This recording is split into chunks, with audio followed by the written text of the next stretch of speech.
கர்த்தருக்கு பிரியமானவர்களே, இன்னைக்கு நம்ம பார்க்க போறது ஏசாயா 45ஆம் அதிகாரம் 23ஆம் வசனம். முழங்கால் யாவும் எனக்கு முன்பாக முடங்கும், நாவு யாவும் என்னை முன்னிட்டு ஆணையிடும் என்று நான் என்னைக் கொண்டே ஆணையிட்டிருக்கிறேன். இந்த நீதியான வார்த்தை என் வாயிலிருந்து புறப்பட்டது, இது மாறுவதில்லை என்கிறார். ஆண்டவராகிய இயேசு கிறிஸ்து கண்ணீரின் நிமித்தமும் நம்ம எவ்வளவோ கஷ்டங்கள் நிமித்தமும் நம்ம முழங்கால் போட்டு ஆண்டவரை நோக்கி கூப்பிடும்போது அந்த முழங்கால் யாவும் எனக்கு முன்பாக முடங்கும். ஆண்டவர் நம்ம முழங்கால் போட்டு ஜெபம் பண்ணும்போது நோகும் என்று நம்ம நினைச்சிட்டு இருக்கோம். ஆனால் ஆண்டவராகிய இயேசு கிறிஸ்து நம்மளை பார்த்து சொல்கிறார், நீங்க போடுற முழங்கால் எனக்கு முன்பதாக இருக்கிறது அப்படின்னு ஆண்டவராகிய இயேசு கிறிஸ்து சொல்கிறார்.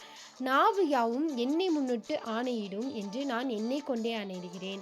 நம்ம பேசுகிற வார்த்தையானது ஆண்டவருக்கு முன்பாக ஆணையிடுகிற வார்த்தையாக இருக்கிறது என்று ஆண்டவராகிய இயேசு கிறிஸ்து சொல்கிறார். இந்த நீதியான வார்த்தை என் வாயிலிருந்து புறப்பட்டது.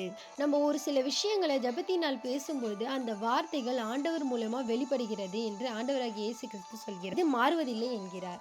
அப்போ நம்ம ஆண்டவராகிய இயேசு கிறிஸ்துக்கு முன்பதாக நம்ம அவரை நினைத்து கொண்டு நம்ம ஜெபம் பண்ணும்பொழுது நம்முடைய முழங்கால் யாவும் ஆண்டவருக்கு முன்பதாகவும் நம்ம பேசுகிற ஒவ்வொரு வார்த்தையும் ஆண்டவர் மூலியமாகவும் நம்ம பேசுகிற வார்த்தையோடு ஆண்டவருக்கு உரையாடுகிறார் என்று நமக்கு தெளிவாக சொல்கிறார்.